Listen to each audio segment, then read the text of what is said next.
Mitra bisnis perjalanan dinas ke luar negeri untuk menteri, kepala lembaga hingga pemerintah daerah seperti gubernur, bupati, dan wali kota nantinya akan wajib seizin Presiden Prabowo Subianto. Jumlah rombongannya pun bakal dibatasi sesuai tujuan dinas luar negeri. Apa komentar Anda mitra bisnis mengenai rencana perjalanan dinas luar negeri yang harus seizin Presiden Prabowo ini? Kami tunggu opini Anda di 6339160 atau WhatsApp call di 0816924 924. Jadi emang karena kegemukan kementerian yang dibuat oleh Pak Prabowo ini luar biasa sih, menggunakan banyak dana yang cukup luar biasa. Jadi artinya di satu pihak juga ada penghematan. Saya setuju sih dengan pernyataan seperti itu gitu loh. Cuma kalau bisa memang dikurangi jumlah kementeriannya mungkin lebih baik lagi ya, seperti di Vietnam kemarin kan diutarakan mereka bisa ngurangin kementerian, kemudian pajak yang 12% rencananya itu malah dia tadinya 10% jadi 8% tuh Mbak. Jadi cukup luar biasa kan. Nah ini Indonesia memang negara kepulauan ya, dari Sabang sampai Merauke. Jadi artinya mungkin karena pertimbangan besar itu jadi kementerian ini diperbanyak sini, jadi masalahnya yang luar biasa nih, APBN makin membengkak. Saya kira kalau memang tujuannya untuk efisiensi itu baik ya, semua dibatasi sehingga penggunaannya alokasi dana yang tadinya buat hura-hura ya, mohon maaf nih, kadang-kadang kan luar negeri kan maunya tujuan utama fokusnya untuk studi banding atau apa, malah kadang-kadang ngaweng dengan keluar dari garis kebijakan kan, mungkin plesir atau gimana gitu loh. Jadi ini menggunakan banyak dana. Jadi saya kira efisiensi seperti ini saya setuju ya, karena ini udah terlanjur diperbanyak kementerian, kecuali Pak Prabowo ingin memperkecil kementerian, nah itu mungkin dia akan menggunakan haluan yang lain lagi. Saya kira itu aja sih. Iya, kalau saya punya pandangan sih gini ya, saya cuma bilang benar ya, kalau memang pemerintah bokeh, benar nggak, anggarannya krisis, itu PPN dibatalin 1%. Kita ambilnya ditambah, benar nggak, kalau di kuasa pemerintah, kalau mau bokeh ya, dan katanya dipegang oleh orang partai, benar nggak? Itu kan gede tuh, seperti emas, apa tuh, aluminium, nikel, semua ya, itu kan lebih gede, bisa pun ratusan persen, itu kan lebih aman, benar nggak? Kok hanya ini isinya orang ngorek kuping, no? Cari kutu di orang botak, mana ada kutunya, benar nggak? Tambah kacau, iya. Dibatalin udah, ambil disikat aja situ, tambang-tambangnya gede, saya dengar sih begitu, orang tambang tuh kaya-kaya situ, itu kan tambangnya termasuk rakyat punya kan, hamilin negara kan, seperti Tiongkok, dia mau gitu kan, ya nggak, tanah jarang yang bikin itu tuh, bikin apa tuh, bikin teknologi, batu bara kan dipegang pemerintah, nggak boleh. Nah, kenapa nggak di Prabowo ambil ke situ? Saya tenang, aman, ya tergantung dia berani nggak gitu. Ini saya ingat di Vietnam kan ada kasus korupsi ya, kalau nggak Trong My Lan ya, dia korupsi mungkin dirupiahin antara 200 triliun dan kasih pinjaman 400 triliun. Itu merugikan negara ya atau gimana itu. Jadi mungkin Vietnam itu juga lagi butuh duit gitu ya. Jadi dia pangkas-pangkasin tuh pegawai-pegawainya. Dan itu dikasih insentif ke masyarakat biar ekonomi naik. Tapi ya, di sini ya penyakit utamanya korupsi lah. Harus dibenerin dulu gitu loh. Kalau penghematan itu ya termasuk korupsi juga, bisa dikorupsi juga. Cuman maksud saya dibandingkan dengan korupsi yang misalnya ilegal, tambang ilegal, segala banyak ilegal lah tuh, hutan kawasan hutan yang dibikin jadi perumahan gitu, semua banyak, itu jauh kerugiannya jauh lebih besar daripada penghematan. Ini mungkin karena benar-benar udah nggak ada duit nih, utangnya semakin besar, jadi dihemat-hematin yang kecil-kecil, tapi yang gede-gede ini, yang korupsi ini.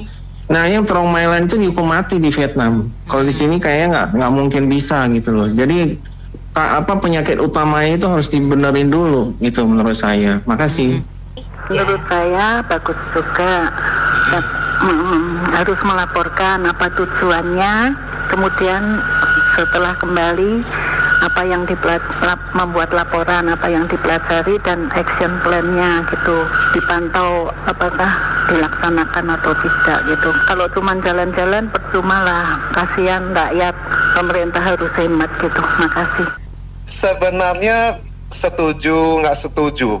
Kenapa? Dulu-dulu aja waktu ngomong studi banding katanya itu sangat baik, bermanfaat. Ya. Tapi kayaknya feeling saya lihat pejabat-pejabat kalau studi banding ke luar negeri emang dapat hasil apa? Pertanyaan saya. Ya. Apakah perjalanan dinas luar negerinya itu tujuannya hanya untuk ke hotel, menikmati pemandangan, belanja-belanja, atau gimana ya kita ya gimana lah ya biar rakyat yang nilai lah gimana itunya lah. Cuman ya kadang ya memang kalau mesti ada perintah dari Presiden Prabowo sih ya mestinya sih harusnya diterapkan. Karena ya daripada misalnya contoh, saya ini sebagai pejabat, saya pengen mau saya pengen mau dinas ke luar negeri, saya mau ke Jepang karena saya pengen mau ketemu menteri ini itu. Nah, pasti ya Pak Prabowo pasti ya sebagai presiden pasti nanya, kok tumben Edwin mau ke Jepang, ada apa? Iya, ini saya apalah kayak misalkan saya lagi ada mau pembicaraan masalah investor sono apa gitu, saya jadi diundang gitu, boleh nggak? Nah, palingan ya kalau presiden misalkan dia hubungi dari pihak Jepang atau dia pihak dari mana, bilang oke, ada ini, ya mestinya boleh. Itu kalau mekanismenya seperti itu. Yeah. Tapi balik lagi, apakah akan diterapkan hal ini? Gitu.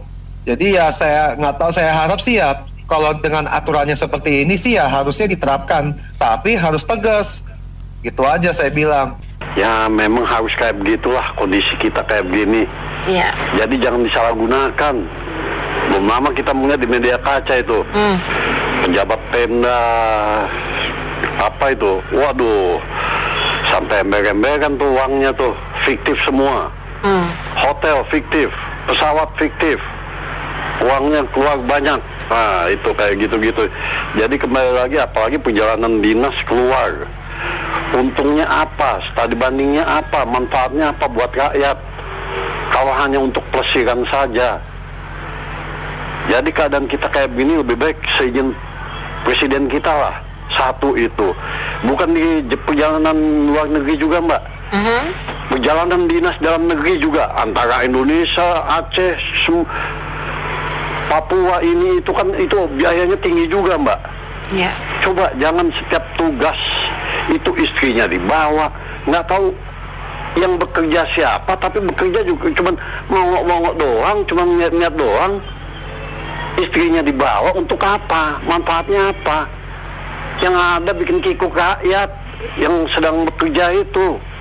Mereka kunjungan-kunjungan itu nggak ada manfaatnya.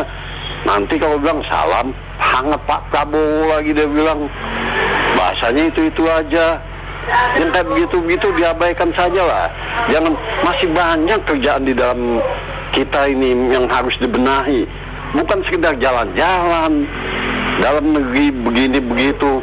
Jadi ada pembantu-pembantunya sudah bekerja sudah cukup lah, nggak perlu ikut-ikutan. Nanti bilang ada menteri ini, pembantu saya ini, ada ini. Jadi kembali lagi saya bilang semuanya kita kencangkan ikat pinggang kita lah sekarang ini. Jangan rakyat saja suruh kencangkan ikat pinggang, suruh makan ini makan itu.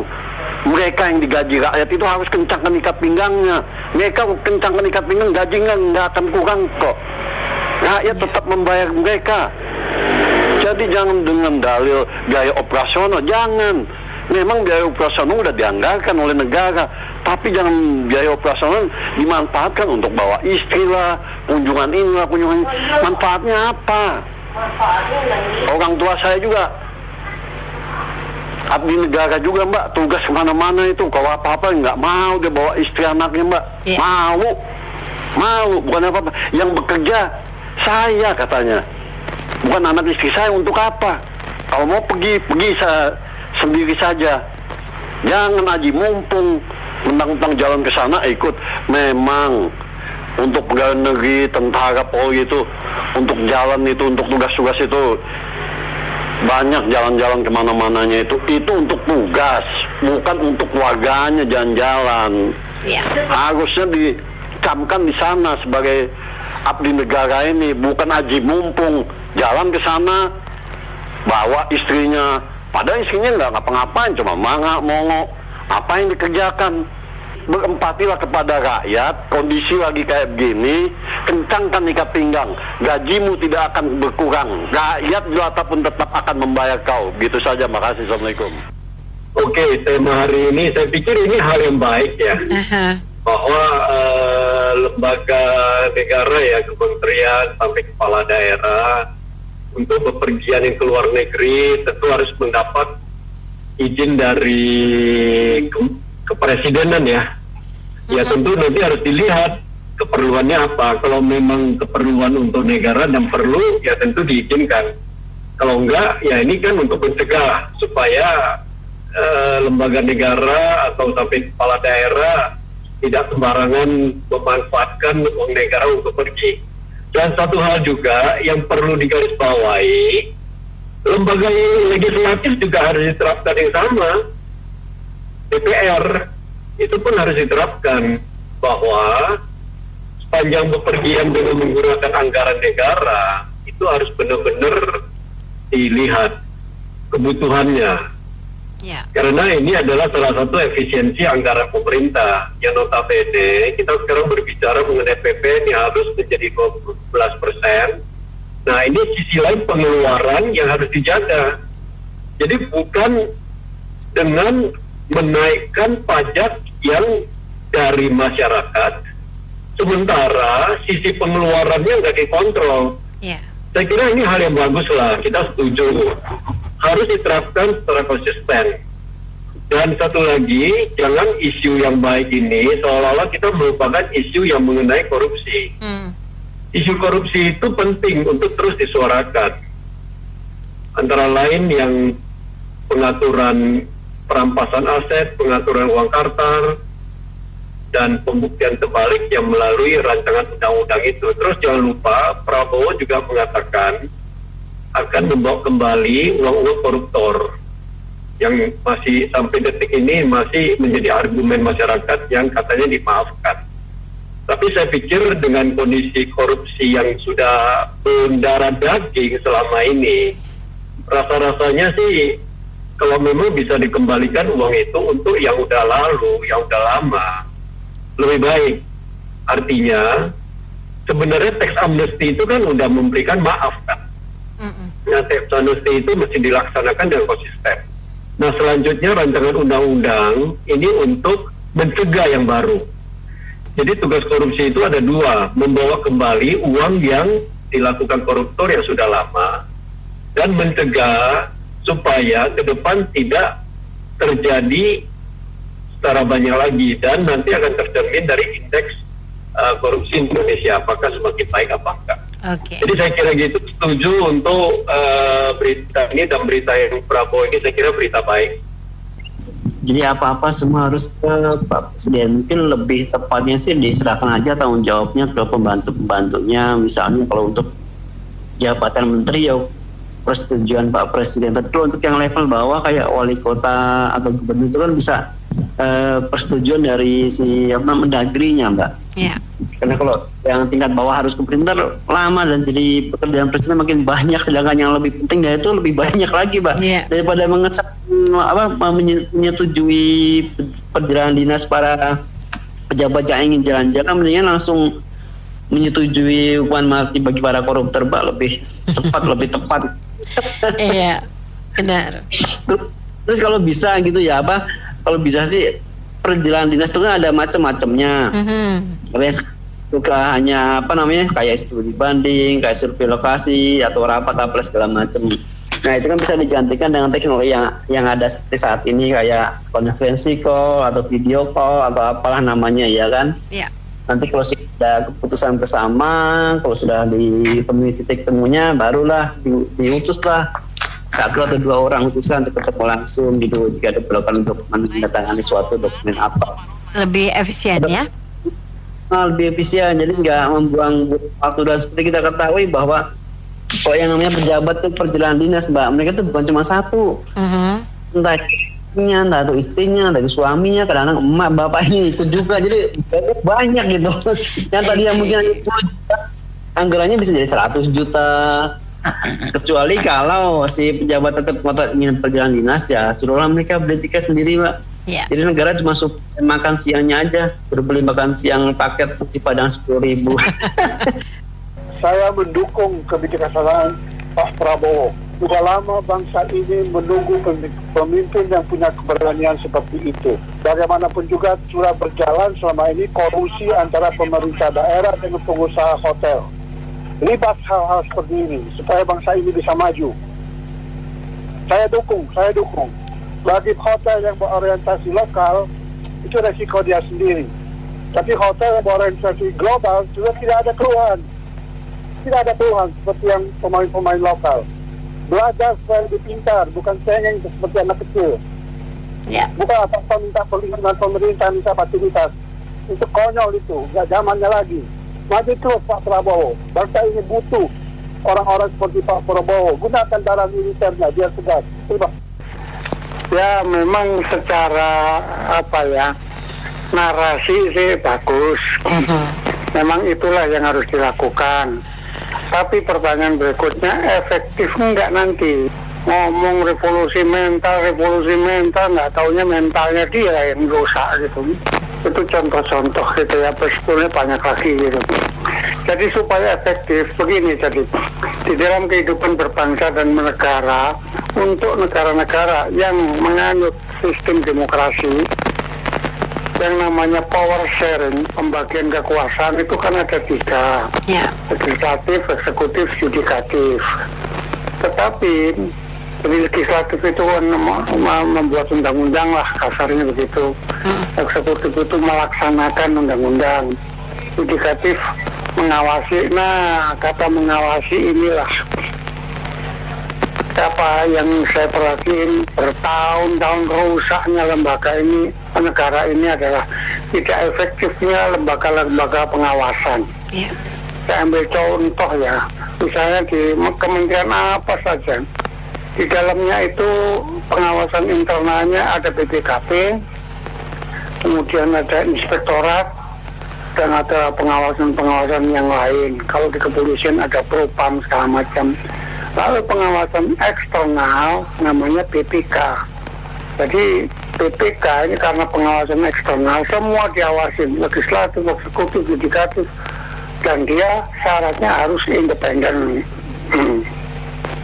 Tetapi setiap mereka membuat opini, apa itu wajar tanpa pengecualian, wajar dengan pengecualian dan lain-lain, tapi nggak ditindaklanjuti. Jadi supaya efektif ini opininya Pak Prabowo ini, lembaga-lembaga pengawasan itu coba ini dioptimalkan supaya efektif kerjanya. Kenapa korupsi banyak ya? Karena nggak efektif lembaga pengawasan ini. Kalau lembaga pengawasan ini efektif, tahu mereka ada korupsi, lapor, diekspos ke publik, ke DPR, lembaga yudikatif bertindak. Tapi nggak tahu kenapa kok nggak efektif mereka ini. Nah, jadi berikutnya adalah yang harus dilakukan Pak Prabowo, efektifkan ini lembaga-lembaga pengawasan. Cobalah di negara kita ini sekarang ya. Sekarang itu setelah reformasi itu, yang namanya lembaga-lembaga pengawasan itu, ada yang namanya OJK, Otoritas Jasa Keuangan, khusus masalah keuangan atau ekonomi atau moneter atau apa itu. Ada lagi PPATK, Pusat Pelaporan Analisis Transaksi Keuangan. Ada lagi Ombudsman. Tapi kenapa kok masih begini? Jadi mereka ini yang harus digenjot. Kalau mereka ngawasinya nggak benar, sikat, singkirkan itu, ganti dengan orang-orang yang terampil, yang tangkas gitu. Jadi ya kalau secara narasi ya bagus, memang itu yang harus dilakukan. Tapi efektif tidaknya, bayangin ya, untuk gubernur misalnya, ada 38 gubernur di seluruh Indonesia. Lalu kabupaten kota, 514 bupati dan wakilnya. Waduh, kalau ngomongin wakilnya lagi berarti kali 2 semua itu. Gubernur dan wakil, bupati dan wakil, wali kota dan wakil. Apa mampu? Apakah nggak habis waktu Pak Prabowo. Jadi coba efektifkan. Ini budaya kerja efektif supaya nggak habis sia-sia, gaji mereka tinggi-tinggi, rakyatnya UMR aja mangap-mangap. Terima kasih. Hadiah akhir tahun yang diberikan oleh Presiden Prabowo kepada rakyat Indonesia. Minimal saya pribadi menilai begitu ya. Terima kasih dulu nih buat Pak Prabowo bahwa efisiensi dan gestur kepemimpinan itu memang harus menunjukkan adanya sensitivitas atas kondisi rakyat saat ini. Jadi kalau kita lihat ada oknum menteri atau wakil menteri, begitu juga dengan utusan khusus presiden, warawiri keluar negeri pakai uang PBN, itu memang nggak sensitif. Padahal saat ini kan bisa semuanya pakai digital ya, pakai Zoom dan sebagainya lah. Mereka bisa menggunakan alat yang tidak sesederhana laptop kita gitu. Jadi kenapa harus keluar negeri? Mau jalan-jalan atau gimana gitu? Tetapi Pak Prabowo kalau boleh usul juga selain menteri dan pejabat negara, kepala daerah ini keluar negeri untuk urusan dinas ya. Kalau urusan pribadi dia kan pakai uang dia sendiri ya, biarin. Juga mohon dikurangi perjalanan dalam negeri, Pak.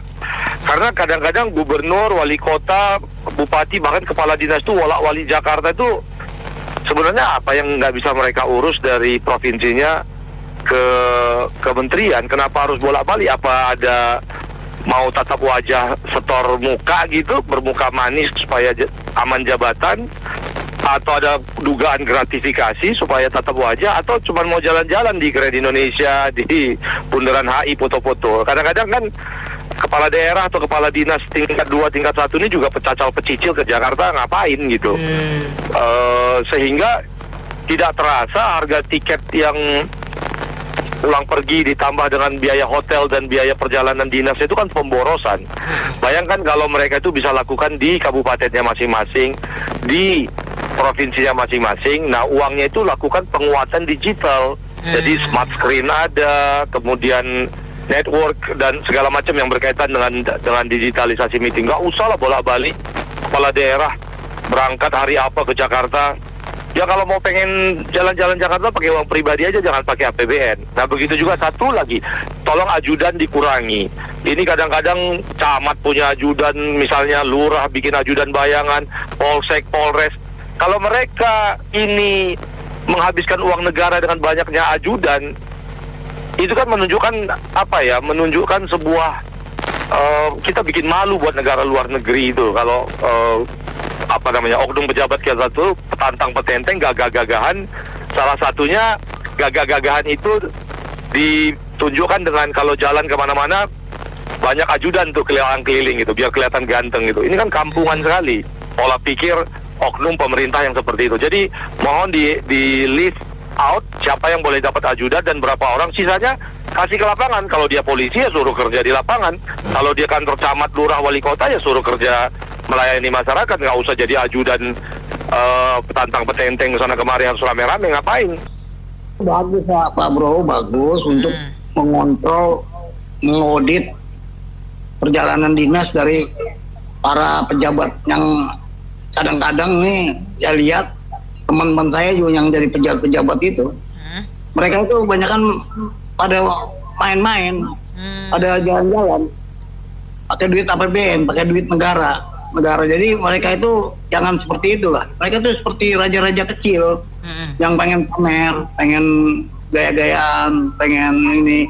Pak Bowo ini kerjaannya banyak ini. Harus mengawasi pejabat-pejabatnya, harus memberantas korupsi. Nah, korupsi ini yang paling banyak ini. Ini luar biasa korupsi di Indonesia ini.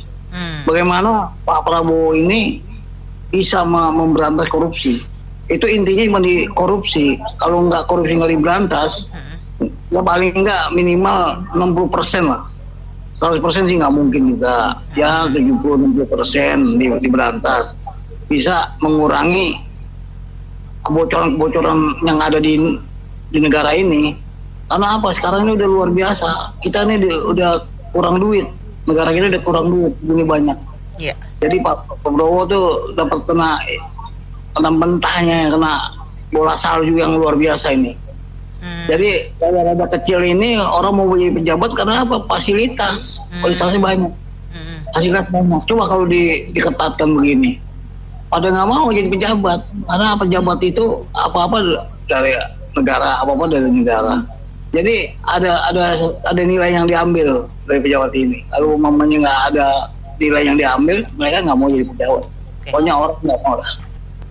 Iya, jadi memang kalau dari sisi Pak Prabowo itu mungkin merupakan satu terobosan Mbak Nina ya, dari kebijakan yang mungkin selama ini ada bahwa praktek perjalanan dinas semacam itu memang sangat mahal gitu, dan menghabiskan anggaran.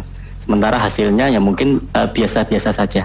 Nah, dalam hal ini Pak Prabowo ingin mencoba untuk memadu ya antara masalah dengan solusi.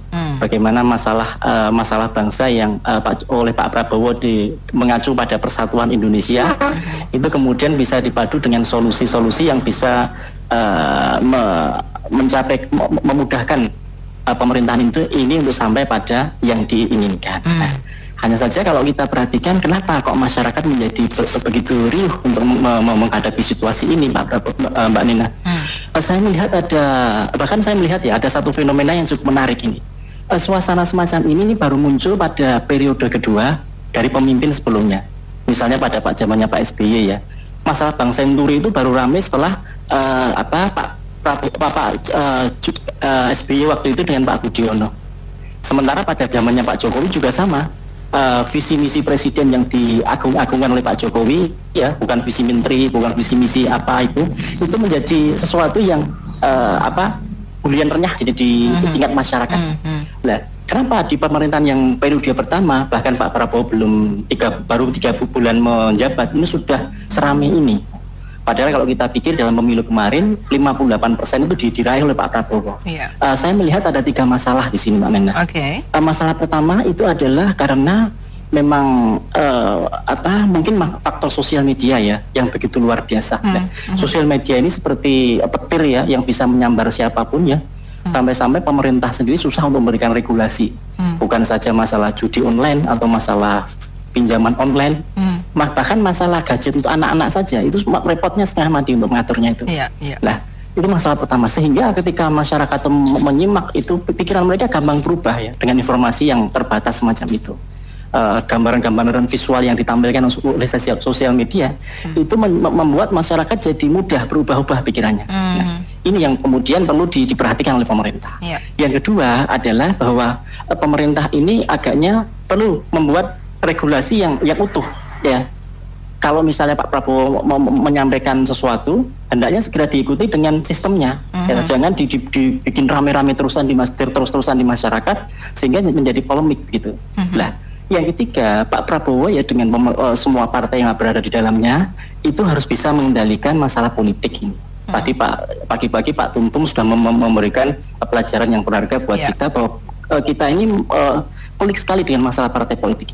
Kalau partai-partai politik ini bisa lebih dijinakkan begitu supaya lebih memahami pemerintahan tantangan kita ke depan ini ya, saya pikir ini akan lebih bagus. Jangan seperti sekarang ini semua lembaga hukum misalnya dipakai untuk menghakimi kelompok lain, kemudian sementara Pak Prabowo tidak memberikan kesan atau komentar terhadap masalah itu, tidak berupaya untuk menengahi atau bagaimana.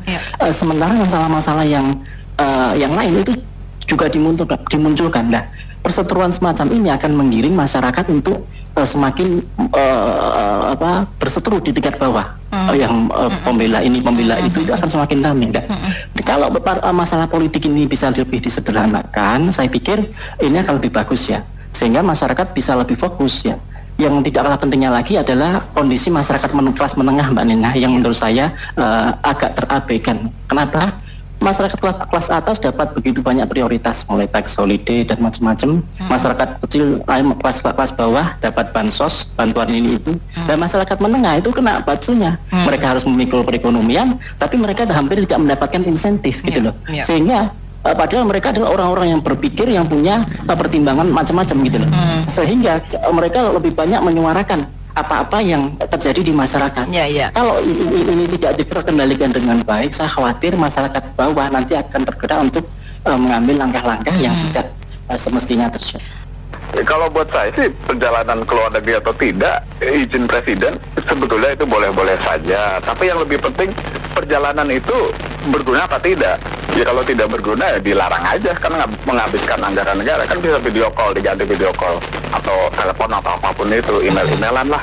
Lalu kalau dia memang penting ya udah diizinkan. Tapi kan presiden kerjanya kan bukan cuma ngurusin itu saja kan, dia memanajemen seluruh negara dibantu para menteri dan staf-stafnya. Jadi ya ini kalau bisa di manajemen sebaik mungkin, jangan sampai menghabiskan waktu hanya untuk mengurusi keluar perginya masuk pejabat-pejabat negaranya.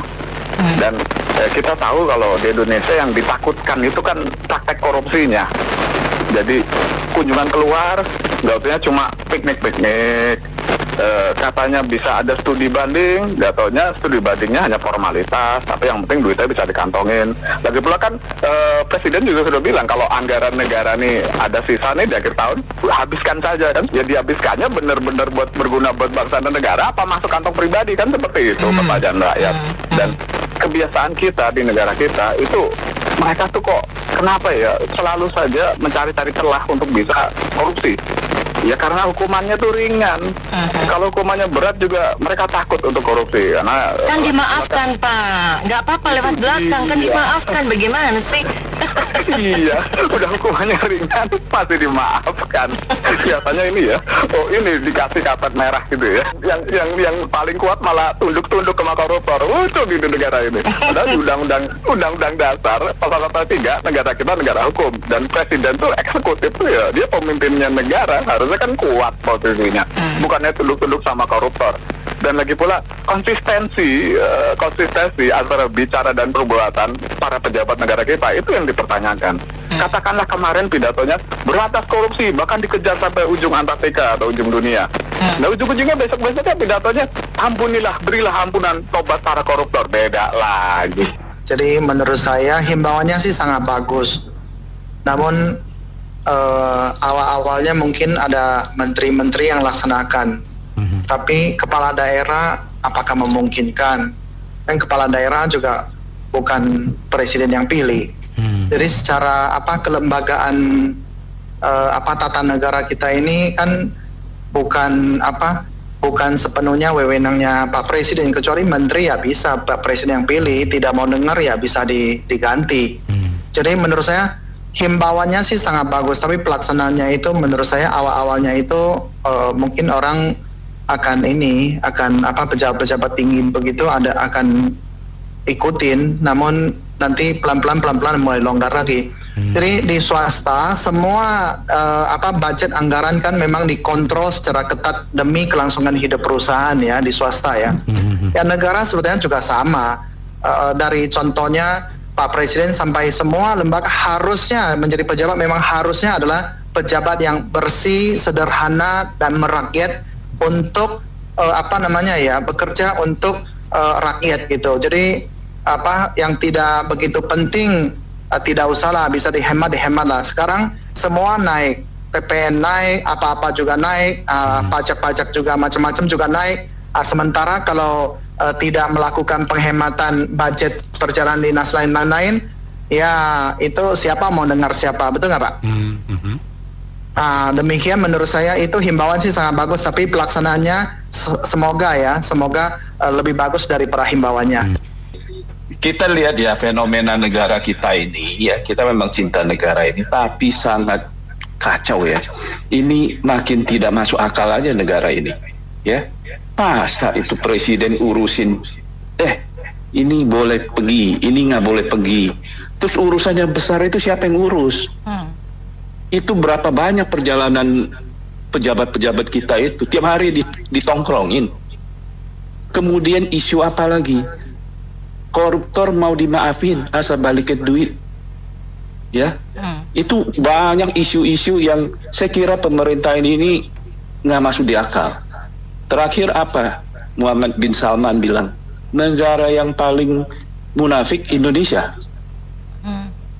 Ya, itu jangan merasa terhina atau apa. Ini kan orang menilai kita, nyata apa enggak. Jadi kita ini urusin katanya mau 2045 mau Indonesia emas, mau menyamai Indonesia peringkat kelima. Bisa nggak? Masuk di akal nggak? Presiden kita yang baru ini urusin, oh kamu boleh pergi, ya perginya berapa orang, terus urusin kapan kita ke bulan. Jadi semakin tidak masuk akal. Dan saya yakin pemerintah ini tidak efektif. Siapa yang pilih pejabatnya banyak, menterinya banyak 100 lebih? Ya kan dia juga. Ya begitu kepilih itu urusan saya jadi presiden, udah dipilih pembantunya yang harus dengan dasar kompetensi, bukan balas jasa. Memangnya uang negara bisa dihambur-hamburin kayak begitu? Pajak mau dinaikin, kita rela nggak bayar? Jadi semakin tidak masuk akal. Nggak ada yang satu hal yang kita ngomong punya kompetensi ya. Kemudian pidato di mana tuh ngomongin mengenai Indonesia harus terhadap Palestina. Itu tahu-tahu Erdogan nggak senang itu. Maksud saya itu mesti paham dulu konstelasi politik di Timur Tengah itu gimana. Masing-masing punya kepentingan. Kita kan perlu juga menjaga kepentingan kita ya, kepentingan Indonesia dengan negara sahabat. Jadi nggak bisa dengan suka-suka kita ngomong asal ngoceh, tapi mengganggu hubungan kita.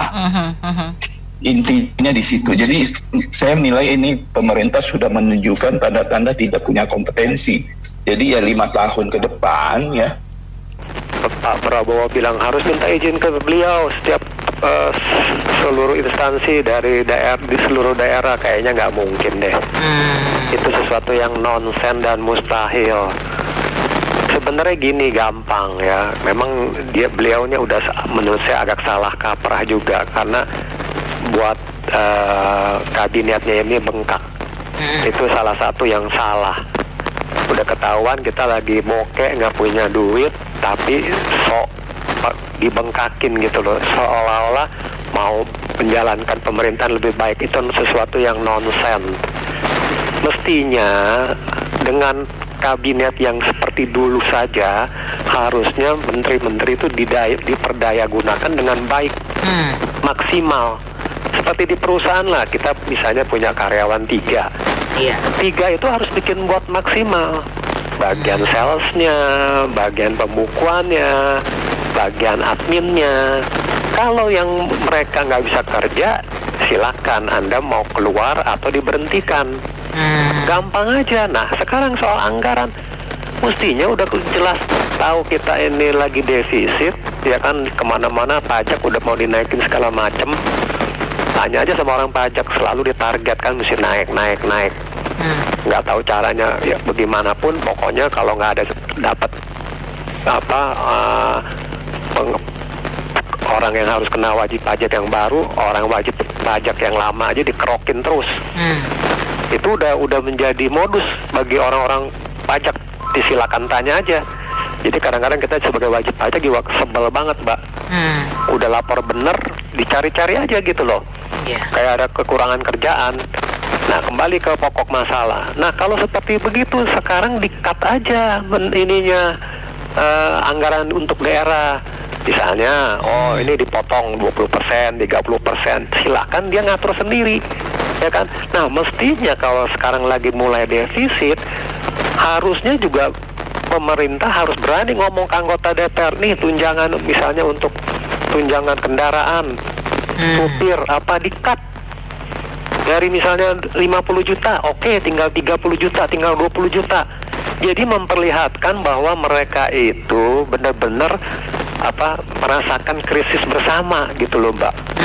Kalau sekarang semuanya dipajakin, naik PPN segala macam. Nah, hari ini kan dengarkan tadi mau ada demo kan?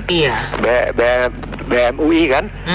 Ya kan, ini kan sesuatu yang orang udah kadang-kadang udah kurang percaya dengan pemerintahan yang baru juga gitu. Nah, mestinya kan pemerintah juga harus mikir, nah kalau memang kamu mau cut anggaran, ya mulai dari anggota DPR.